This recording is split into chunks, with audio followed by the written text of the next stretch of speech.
한 목사님께서 40년의 목회를 마무리하면서 이제 후배 목사님들과 함께 식탁의 교제를 갖게 되어졌습니다. 그래서 식탁의 교제를 통해서 귀한 목사님의 은퇴 그리고 40년의 목회 생활을 축복한 후에 커피를 마시면서 이런저런 담소를 나누게 되어지는데, 한 젊은 목사님이 은퇴하시는 선배 목사님에게 이렇게 질문하였습니다. 목사님, 목회를 되돌아보면서 가장 많이 들으셨던 말씀은 무엇이고 가장 적게 들으셨던 말씀 또한 무엇입니까? 라고 질문을 하신 거예요. 그러자 그 질문에 목사님이 두 눈을 감으시고 잠깐 생각에 잠기신 후에 그리고 이렇게 말씀하셨습니다. 제가 목회를 하면서 가장 많이 들었던 말씀은 성도들을 통하여서 은혜 많이 받았습니다 라는 말씀입니다. 그리고 제가 하나님의 목회를 감당하면서 가장 듣지 못한 말이 있다라면 우리가 어찌할꼬라고 하며 하나님의 말씀을 가지고 자신의 삶을 되돌아보는 모습입니다 라고 이야기를 하였습니다.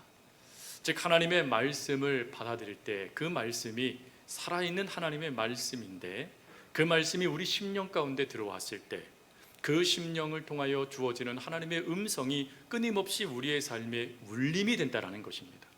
근데 그 울림을 애써 외면하며 내가 원하는 말씀을 붙잡는 일들이 너무 많이 보여졌다라고 부연 설명을 하였습니다. 이렇게 은퇴를 앞둔 목사님의 이 답변 그리고 아쉬움의 그 말씀과 전혀 다른 반대되는 모습이 바로 원형교회, 신약의 원형교회라고 말하는 초대교회의 모습입니다. 즉, 초대교회의 태동은 그 하나님의 은혜 가운데 특별히 우리가 어찌할꼬라는 그 탄식의 질문에서부터 초대교회가 부흥하기 시작했다라는 것이죠.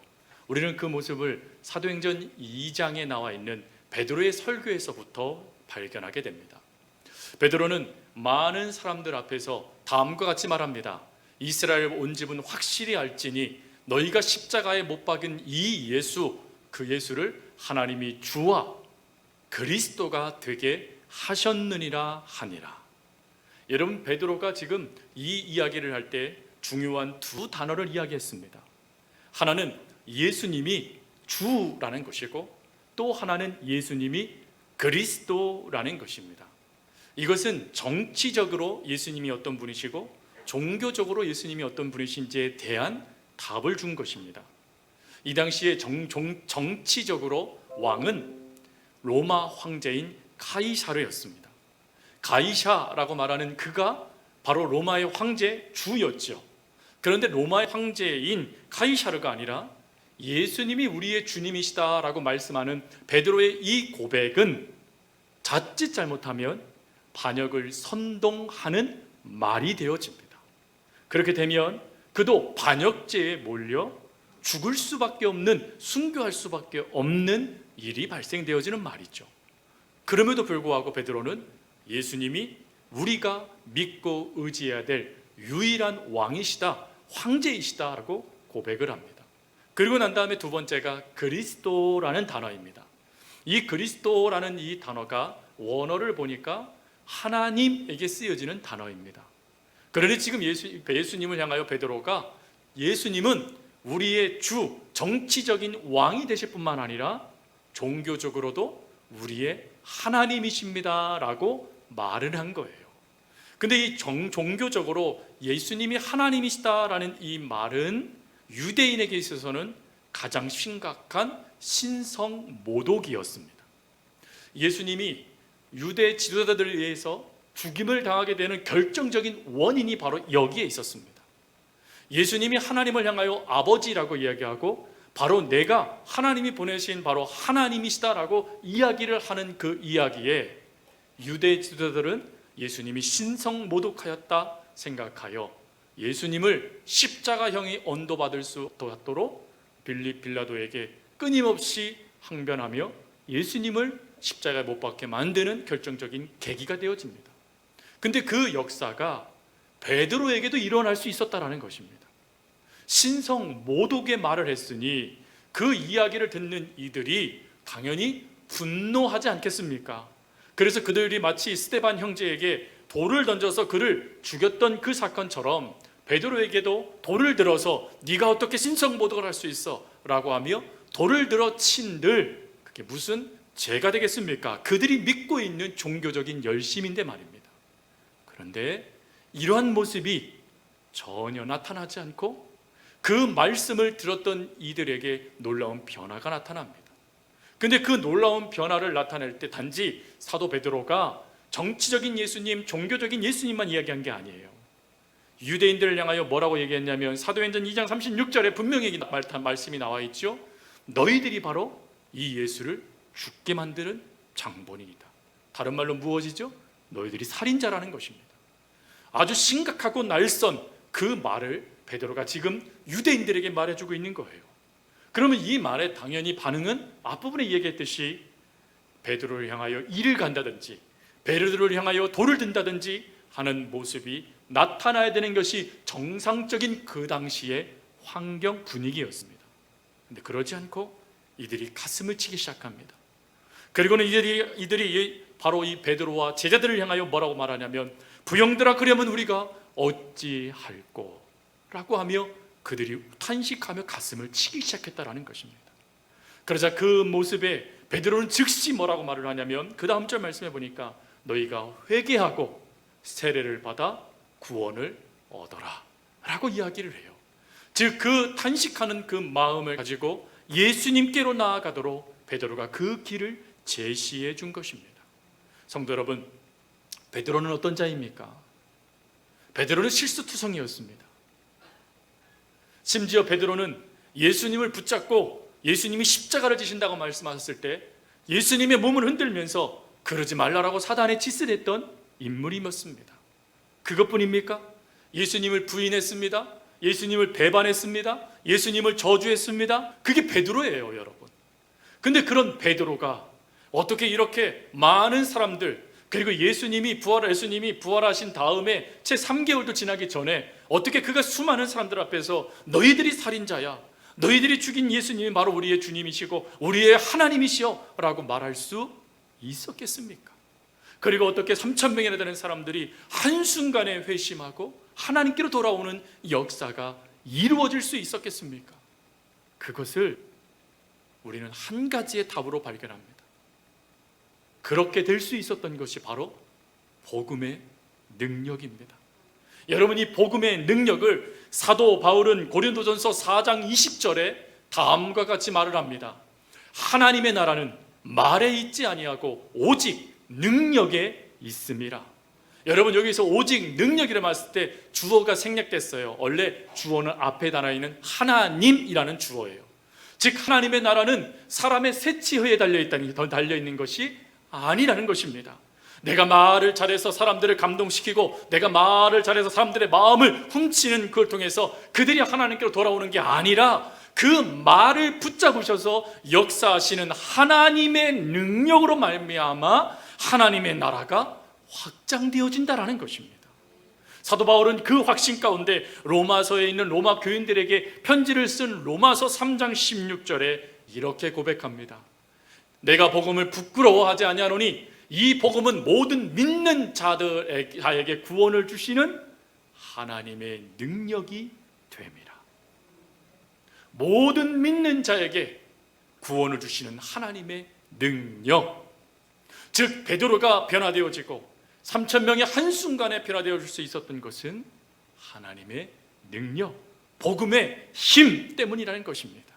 여러분, 이 복음의 힘, 이 자체가 바로 하나님이라는 것을 우리가 기억하셔야 돼요. 우리가 복음의 능력을 받아야 된다라고 말했을 때 복음의 능력은 하나님의 능력을 덧입는 것을 말하는 것입니다. 자, 그러면 질문하겠습니다. 여러분들 하나님의 능력을 받으셨습니까? 어째 대답을 15명만 하십니까? 네. 여러분 하나님의 능력 받으셨어요? 이걸 분명히 알 수 있는 것이 있어요. 그것은 여러분 복음이 무엇이죠? 우리는 복음을 이야기할 때 반드시 이야기하는 분이 계시죠. 누굽니까? 예수님입니다. 여러분과 저는 예수님을 믿었지요. 예수님을 믿었기 때문에 이미 우리 안에는 뭐가 들어와 있지요? 복음이 들어와 계신 겁니다. 근데 이 복음이 뭐라고 얘기하지? 조금 전에 하나님의 능력이다라고 이야기했습니다. 그러니 여러분들은 이미 능력을 소유한 자가 맞다라는 것입니다. 믿으세요? 여러분들은 이미 능력 소유자라는 거예요. 한번 고백해 볼까요? 나는 하나님의 능력을 소유한 하나님의 자녀이다. 이걸 믿으셔야 돼요. 이걸 확신하셔야 돼요. 여러분, 우리의 환경, 우리의 상황, 내가 처해져 있는 여건, 지금 우리를 엄습하고 있는 수많은 것들이 여러분들이 아니에요. 하나님은 여러분들을 향하여 뭐라고 말씀하시냐면 나의 능력을 소유한 자들이라고 말씀하신다라는 거예요. 여러분, 하나님의 능력이 여러분 가운데 있으니 여러분들이 감당치 못할 일이 주어져도, 여러분들이 그 일 때문에 넘어져도 여러분 안에 있는 하나님은 그 일을 이루실까요? 이루지 않으실까요? 이루십니다. 여러분, 내 하나님은 능치 못함이 없습니다. 그 능치 못한 하나님의 능력이 우리 가운데 계신다는 거예요. 그래서 사도 바울은 뭐라고 말하죠? 내가 복음을 부끄러워하지 않습니다 라고 말하는 거예요. 왜? 나의 나된 것은 오로지 주의 은혜이기 때문인 것이죠. 하나님의 능력이 죄인 되었던 나를 변화시켜 하나님의 길을 감당하는 사역자로 불러주셨으니 여러분, 그것이 능력이 아니고 무엇이겠습니까? 사도 바울은 그래서 그 복음의 능력을 통해 내가 하나님이 누군지를 분명히 깨달았고 하나님 안에 이 사역을 받았으니 나는 이 복음이 너무 좋습니다, 나는 이 복음이 자랑스럽습니다라고 고백했던 것입니다. 그러면 성도 여러분, 이 복음의 능력을 우리가 소유했다라면 이 복음의 능력은 우리 속에서 어떠한 역사, 은혜를 일으키실까요? 이게 또 중요한 거잖아요. 즉, 복음이 우리 가운데 계시고 하나님의 능력이 우리 가운데 계신다라면 이 복음의 능력은 우리 가운데 어떠한 역사를 일으키실 것인가? 이거에 대해 오늘 본문은 두 가지의 중요한 말씀을 우리에게 주세요. 그 첫 번째 말씀은 무엇이냐면 복음은 우리의 참모습을 깨닫게 한다라는 것입니다. 여러분, 23절 말씀을 다시 한번 우리 같이 봉독하겠습니다. 23절입니다. 모든 사람이 죄를 범하였음에 하나님의 영광에 이르지 못하더니. 아멘. 세상의 종교에는 기준이 있습니다. 그들이 믿고 있는 신의 기준이죠. 그 기준은 그 신을 믿고 있는 이들이 착하게 살고 선한 일을 하면 구원을 받지만 악한 일을 하고 신이 원치 않는 일을 행하게 되어지면 저주를 받게 된다는 거예요. 이것을 한자로 권선징악이라고 이야기합니다. 권선징악이 모든 종교 안에 사상처럼 굳어져 있습니다. 그런데 이 권선징악에 대하여 성경은 아니다라고 이야기를 합니다. 왜 아닐까요? 그거에 대해서 성경, 우리가 읽은 오늘 본문은 무엇이라고 말씀하냐면 모든 사람이 죄를 범했기 때문이다 라고 말을 합니다. 권선징악이라고 말하면 악을 행했다라는 거예요. 그러면 이 말씀은 무슨 말씀일까요? 내 옆에 있는 이가, 또 내 주변에 있는 이가 나보다 더 좋아 보여요. 또 많은 사람들께 칭찬받아요. 많은 사람이 인정해요. 많은 사람이 존경해요. 그리고 내가 바라봐도 부러워요. 그런데 문제는 그래도 그를 향한 하나님의 평가는 악인이라는 거예요. 즉, 하나님께서 그를 봤을 때 선한 것을 찾아볼 수 없는 악한 존재, 그래서 저주받아 영원히 멸망받아 사망할 수밖에 없는 존재가 바로 우리였다라는 것입니다. 그리고 우리 주변에 있는 이들이죠. 이러한 이들이 바로 악인으로서 정죄될 수밖에 없는 이런 이들이 우리 주변에 참 많아요. 그럼에도 불구하고 우리는 뭐라고 자꾸 생각하냐면 나는 의인이야, 나는 의인이고 내 주변에 있는 사람들이 나보다 뛰어나니 그들이 나보다 더 의인일 거야 생각합니다. 아니요, 여러분. 로마서 3장 16절 10절 말씀이 뭐라고 말합니까? 기록된 바 의인은 없나니 하나도 없다, 한 명도 없다라는 거예요. 의인 한 명이 없어서 소돔과 고모라가 멸망당하지 않습니까? 마찬가지라는 거예요. 수많은 역사들이 그들 가운데 나타나고 많은 사람들에게 칭찬을 받고 많은 사람들이 인정받는다 할지라도 그들을 향한 하나님의 평가는 어느 누구도 신에게 감신을 감동시켜 선으로 복을 받을 수 있는 존재가 없다라는 것입니다. 오늘 본문 말씀을요, 표준세 번역으로 읽어보면 더 분명해져요. 표준세 번역에 이렇게 되어 있습니다. 모든 사람이 죄를 범하였습니다. 무슨 말이죠? 악인이라는 거예요. 그래서 사람은 하나님의 영광에 못 미치는 처지에 놓여 있습니다. 못 미치는 처지에 놓였다? 이게 무슨 말일까요? 쉬운 말로 기준미달이라는 거예요. 기준미달. 하나님이 저울로 달아봤는데, 하나님이 저울로 달아봤더니 하나같이 다 기준 미달인 존재들이 바로 우리들이었고, 또 우리 주변에 예수님을 알지 못하는 사람들의 모습이었다라는 거예요. 그러면 왜 기준 미달이 됐을까요? 왜요? 사실 답은 간단합니다. 예수를 만나지 못했기 때문인 것이죠. 예수님의 복음의 능력을 우리 속에서 경험하지 못했기 때문입니다. 그리고 더 나아가서 믿었지만 착각하고 있는 것 때문인 것이죠. 여러분, 분명한 것은 우리가 기준 미달 정도만 돼도 그나마 힘을 내서 하나님의 기준을 좀 맞추도록 애쓰면 될 것 같은데, 유진 피터스는 오늘 본문을 그가 쓴 메시지라는 성경에서 아예 우리를 향하여 뭐라고 얘기하냐면, 우리나 그들이나 다 죄인으로 오랫동안 비참한 전과를 쌓아왔고 하나님께서 뜻하시는 그 영광스러운 삶을 살아낼 능력도 전혀 없다는 것이 입증됐습니다.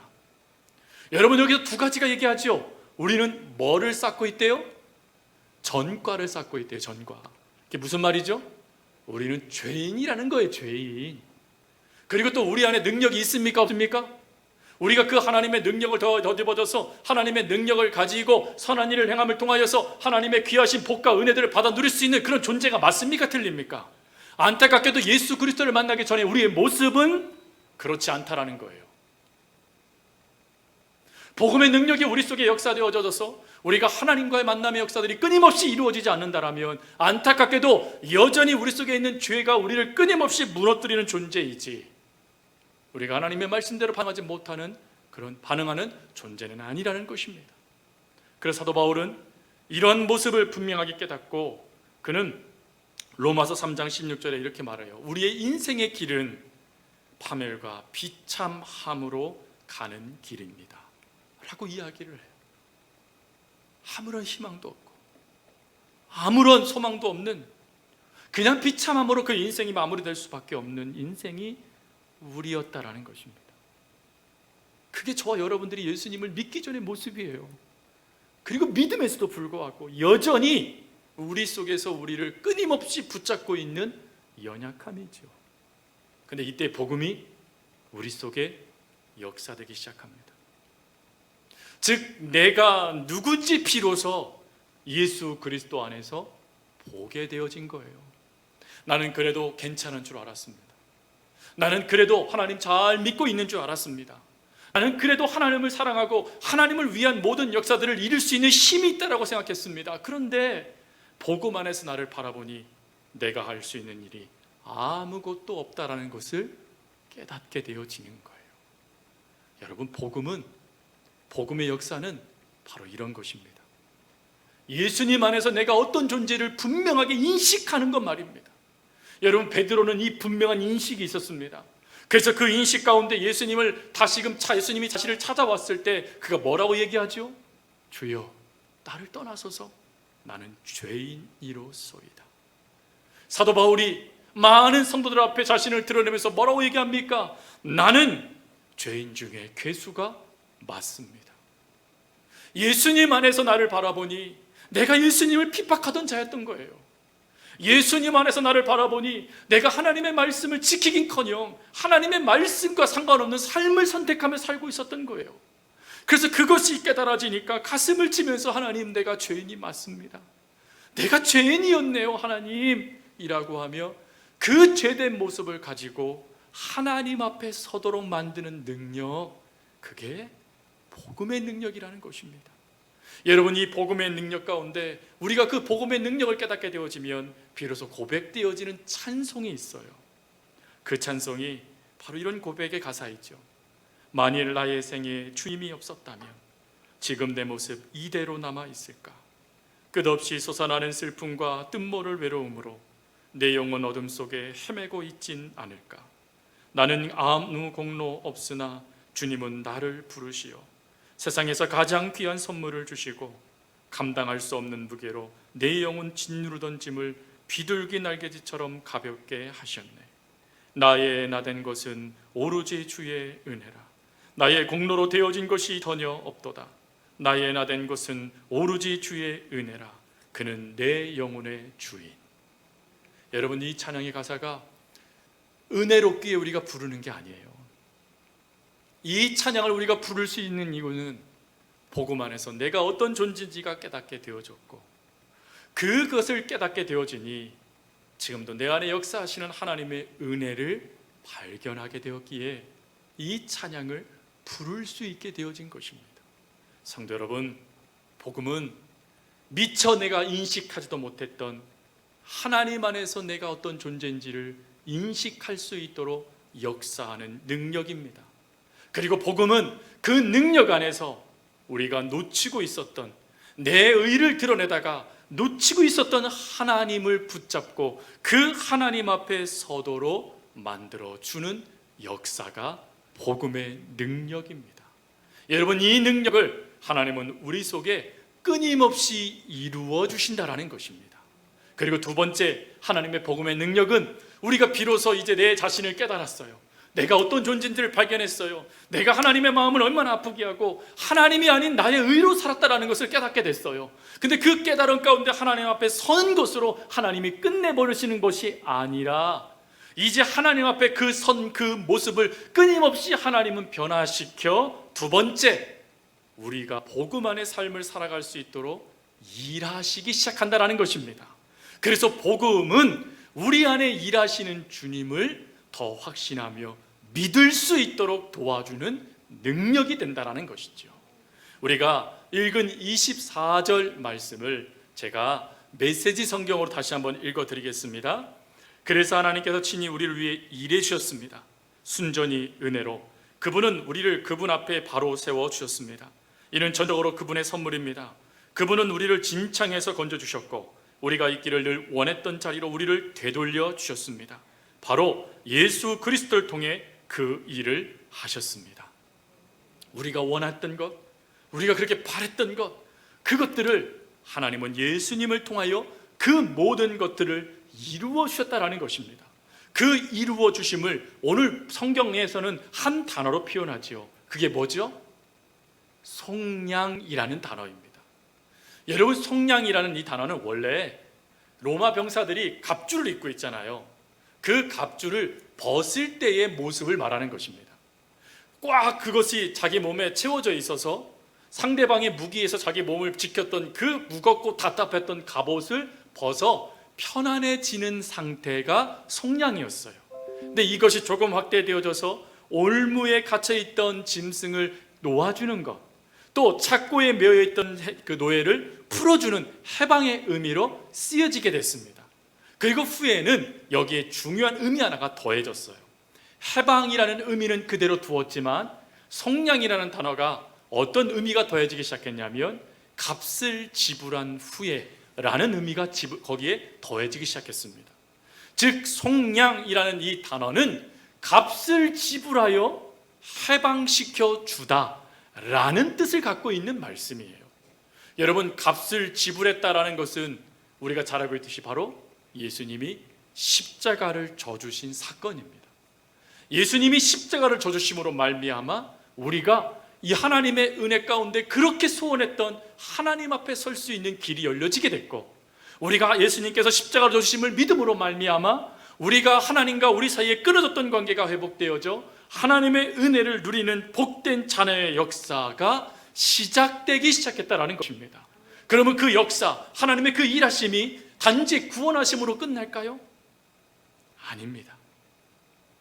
그 역사는 지금도 우리와 함께 한다라는 거예요. 사도 바울은 그래서 그 확신 가운데 에베소서 2장 8절에 그런 이런 말을 합니다. 너희는 그 은혜에 의하여 믿음으로 말미암아 구원을 받았으니 이것이 너희에게서 난 것이 아니요 하나님의 선물이라. 하나님이 끊임없이 우리에게 구원의 선물을 허락하셔서 우리의 힘으로 어떤 것도 할 수 없는 상황 가운데 있는 우리들을 하나님의 구원을 받아 누릴 수 있는 믿음의 자녀가 되도록 역사하신다는 거예요. 그것뿐입니까? 예수님은 요한복음 5장 17절에 이런 말씀을 하셨어요. 내 아버지께서 이제까지 일하시니 나도 일한다 하시네. 여기서 일하다라는 이 단어가 현재 진행형입니다. 그럼 무슨 말이죠? 예수님은 구원의 역사만 이루어 주시고자 이 땅에 오신 분이 아니시라는 거예요. 그 구원의 역사도 이루고, 그리고 우리가 하나님이 원하시는 복된 삶을 살아갈 수 있도록 끊임없이 일하시는 분이시라는 거예요. 그런 여러분, 일하시는 하나님이 저와 여러분과 함께하고 계시니 여러분과 저와 함께 있는 그 일하시는 하나님의 능력이 저와 여러분들의 삶을 끊임없이 변화시키고 하나님이 원하시는 삶의 모습으로 달라지도록 우리를 거듭나게 하시는 역사가 된다는 것입니다. 예수님만 일하십니까? 아니요, 성령님도 일하세요. 여러분, 성령님의 일하심을 로마서 8장 26절은 다음과 같이 말합니다. 이와 같이 성령도 우리의 연약함을 도우시나니 우리가 마땅히 기도할 바를 말지 못하나 오직 성령이 말할 수 없는 탄식으로 우리를 위해 친히 간구하시느니라. 죄된 우리들, 나밖에 모르는 우리들, 내 이름 석자 내자고 내 이름만 붙잡고 있었던 우리들인데도 불구하고 그런 우리들이 뭐라고? 성령님이 우신다는 거예요. 성령님이 우시면서 우리를 위해서 끊임없이 기도하신다는 거예요. 하나님, 그래도 얘가 예수님 믿고 있어요. 하나님 지켜주세요. 저가 아직 몰라서 그러니 하나님 깨닫게 해주세요. 끊임없이 기도한다는 것입니다. 여러분, 이렇게 끊임없이 기도하시는 그 하나님이 심지어요, 시편 121편 3절 4절 말씀을 보니까 어떻게 기록되어져 있냐면 졸지도 아니하시고 주무시지도 아니하신대요. 하나님 일어나세요. 막 이래야 하나님이 일어나서 여러분과 저희를 도와주시기 위해서 아이고 미안하다 내가 깜빡 졸았네 하시는 분이 아니시라 두 눈을 부릅뜨시면서 내가 너를 위해서 무엇을 일할까, 어떻게 할까 하시며 끊임없이 우리를 위해 일하시는 하나님이 바로 저와 여러분들이 믿고 있는 아버지 하나님이시라는 거예요. 여러분, 이 아버지 하나님 안에 시작된 일들이 이루어질까요? 이루어지지 않을까요? 이루어집니다. 그래서 사도 바울은 빌립보서 1장 6절에 이런 고백을 한 거예요. 너희 안에 착한 일을 시작하신 이가 그리스도 예수의 날까지 이루실 줄을 우리는 확신하노라. 믿는다라는 거예요. 하나님이 우리가 하나님 안에 설 때까지, 하나님 품에 안길 때까지 끊임없이 이 구원의 역사를 이루시고 이루어 주신다라는 거예요. 여러분 기억하세요. 우리 하나님은 저 여러분들을 사랑하세요. 어느 정도까지요? 죽기까지요. 내 모든 것을 내어놓으실 정도까지 사랑하십니다. 그 사랑하시는 하나님이 저와 여러분들이 하나님 나라에 온전히 이루어질 때까지, 그 나라에 갈 때까지 끊임없이 저와 여러분을 위해서 일하신다라는 거예요. 그 일하시는 주님을 믿을 수 있도록 도와주는 힘. 아, 하나님이 나를 위해 일하시는구나. 하나님이 나를 위해 지금도 역사하시는구나. 하나님이 정말 나를 사랑하시는구나 라고 하며 그것을 믿을 수 있는 힘이 복음, 하나님의 능력이라는 것입니다. 여러분, 이 능력이 내 안에 소유가 되어 있다는 것을 깨닫는 게 중요한 거예요. 믿는 게 중요한 것입니다. 한 예로요, 내적 치료의 전문가인 찰스 크래프트가 쓴 책이 있어요. 그 책에 보면 신자가 소유한 놀라운 권세라는 거에 보면 한 귀신을 들렸던 여인이 하나님의 은혜 가운데 치유받게 돼요. 근데 그 귀신 들렸던 여인이 치유받을 때 간증을 하는데 그 간증이 기록되어져 있어요. 그 간증 내용 중에 중요한 내용은 이렇습니다. 그녀는 사단에게 사로잡혀 있는 동안 사람들이 지닌 영적 능력을 볼 수 있었다.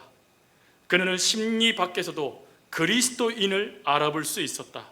그 이유는 그리스도인에게서 엄청난 능력이 흘러나오기 때문이라고 했다. 그녀는 만약 그리스도인들이 얼마나 큰 능력을 지니고 있는가를 깨닫기만 한다면 많은 그리스도인들에게 커다란 변화가 올 것이라 간증하였다. 여러분과 제 안에 누가 계세요? 예수님이 계세요. 복음이신 예수님을 성경은 뭐라고 표현하지요? 하나님의 능력이라는 것입니다. 내 하나님은 능치 못할미 없어요. 그 능력의 하나님이 저와 여러분 가운데 계세요. 그것을 인식하는 게 중요하다라는 거예요. 그 능력의 하나님이 지금도 나를 위해 역사하신다. 그 능력이 하나님이 지금도 나를 붙잡아 주신다. 그 능력이 하나님이 나를 끊임없이 내 안에서 역사하신다. 나는 이 확신을 가지고 살아갈 때 이 복음은 삶이 되어진다라는 것입니다. 여러분, 삶이 되어진다는 게 뭐지요? 내가 살았던 모습이 사라지고 주님이 사시는 모습이 나타나는 거예요. 사랑할 자격도 없는 내가, 사랑할 힘도 없었던 내가 사랑하게 되어지는 역사가 나타나기 시작하고, 그리고 하나님의 말씀에 따라 내 시간, 내 재능, 내 물질, 내 모든 것들을 상대방에 흘려가며 또 다른 사랑을 잉태하는 역사들이 이루어지기 시작한다는 것입니다. 여러분, 그래서 사도 바울은 이 놀라운 역사를 놓치지 않기 위해서 그는 갈라디아서 2장 20절에 위대한 고백을 합니다. 마지막으로 같이 한번 고백해 보겠습니다. 내가 그리스도와 함께 십자가에 못 박혔나니 그런즉 이제는 내가 사는 것이 아니요 오직 내 안에 그리스도께서 사시는 것이라. 이제 내가 육체 가운데 사는 것은 나를 사랑하사 나를 위하여 자기 자신을 버리신 하나님의 아들을 믿는 믿음 안에서 사는 것이라. 아멘. 확신하며 살아가는 거예요. 그랬을 때 삶은 복음의 역사가 충만한 은혜의 자리가 된다는 것입니다. 말씀 마칩니다. 성도 여러분, 복음은 능력입니다. 그 능력이 저와 여러분 속에 있습니다. 그 능력은 내가 하나님 안에 어떤 존재인지를 깨닫게 만들어줄 뿐만 아니라 나를 사랑하시는 하나님 안에 설 수 있도록 우리를 지켜주시고 그 하나님 앞에 우리를 세워주시는 역사입니다. 그것뿐만 아니라 그 역사 가운데서도 끊임없이 우리를 위해 능력을 더하시는 하나님이 일하심을 확신하며 깨달으며 그 하나님 안의 삶을 살아갈 수 있도록 도와주시는 하나님의 은혜가 되어집니다. 그러니 이 놀라운 복음의 능력을 가지고 삶을 살아갈 수 있는, 복음을 삶으로 담아내며 그리스도를 자랑할 수 있는 우리 성도님들 될 수 있기를 간절히 주님의 이름으로 부탁드립니다. 기도하겠습니다. 사랑 많으신 하나님 아버지, 복음의 능력이신 예수 그리스도가 우리 안에 계시고 우리가 하나님의 그 능력을 소유한 자라는 것을 오늘 말씀을 통하여 깨닫게 해주셨으니 감사합니다. 하나님, 그 복음 안에서, 하나님의 능력 안에서 끊임없이 내가 어떤 존재인지가 깨달아질 수 있도록 도와주시고 그 깨달아진 그 모습을 가지고 하나님 앞에 나아가 우리를 위해 일하시고 우리의 삶을 변화시키며 우리가 하나님 나라에 이르기까지 그 일을 중단하지 아니하시는 하나님을 경험할 수 있는 사랑하는 성도들 되게 하여 주옵소서. 감사합니다. 언제나 저희들을 사랑하여 주시는 예수님의 이름으로 기도합니다. 아멘. 지금은 우리의 생명이 되신 예수 그리스도의 은혜와 우리를 사랑하시는 하나님의 사랑과 성령님의 감동 감화하심이 하나님의 말씀을 붙잡고 복음의 능력을 소유한 자로서 하나님 안에서 나를 바라보며 삶으로 복음을 담아내는 귀한 성도들 머리 위에와 수많은 삶의 자리 위에 이제로부터 영원토록 함께 없시기를 간절히 축원하옵나이다. 아멘.